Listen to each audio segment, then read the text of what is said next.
Halo semua, saya Ignatius Krisna Raditya Wijaya dari KKN PPM UGM 2021 periode 4 Desa Keponggok. Hari ini akan menjabarkan tentang persiapan kolam lele. Di kalangan masyarakat Indonesia, ikan lele bukanlah ikan yang asing lagi untuk dikonsumsi. Jenis ikan tawar ini banyak sekali peminatnya.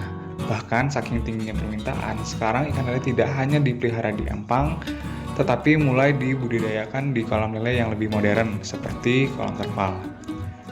Penggunaan kolam terpal banyak digunakan karena harga terpal yang lebih murah dan juga lebih efisien, hemat, dan ringkas.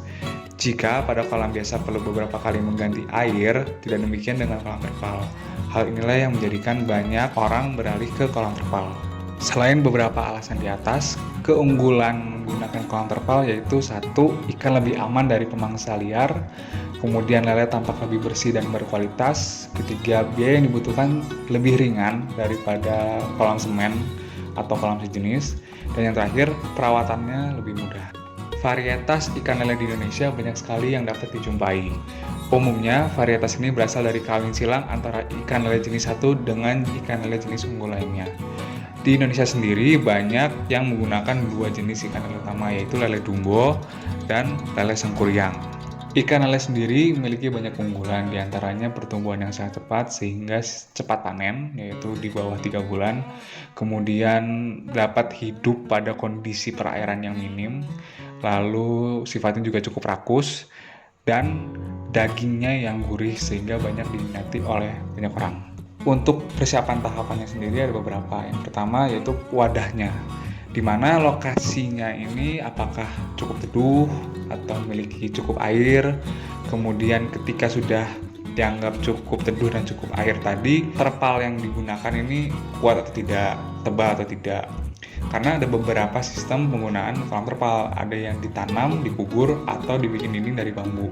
Jika menggunakan dinding dari bambu, apakah patoknya ini kuat untuk menahan volume air sebesar ini?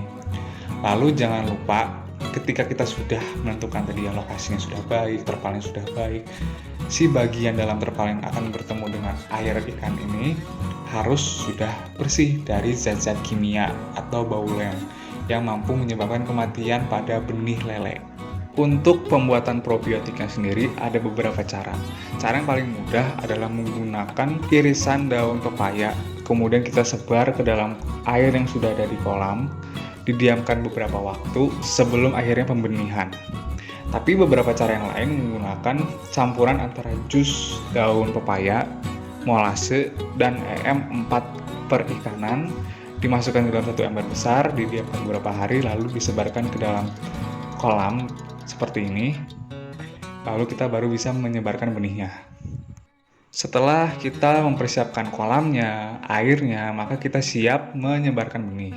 Untuk benihnya sendiri saya menyarankan untuk ukuran 3-5 cm, sejumlah 1000 buah untuk ukuran kolam 2x1 meter. Untuk pakannya saya merekomendasikan menggunakan pakan 731 ukuran 2-5 mili, dan penyebaran pakannya pada pagi jam 8 dan malam jam 8 malam atau mungkin jam 4 sore tergantung waktunya. Tapi yang pasti konsisten pagi sore. Dan jika kita melaksanakannya dengan baik dan mampu sortir setiap 1 bulan sekali, maka dalam waktu 3 bulan sudah siap panen. Kurang lebih seperti ini yang mampu saya jabarkan. Jika ada kurangnya saya minta maaf. Kalau misalkan hendak bertanya-tanya mungkin bisa langsung ke WhatsApp saya. Kurang lebih seperti ini, saya Ignatius Krisna, pamit undur diri, terima kasih.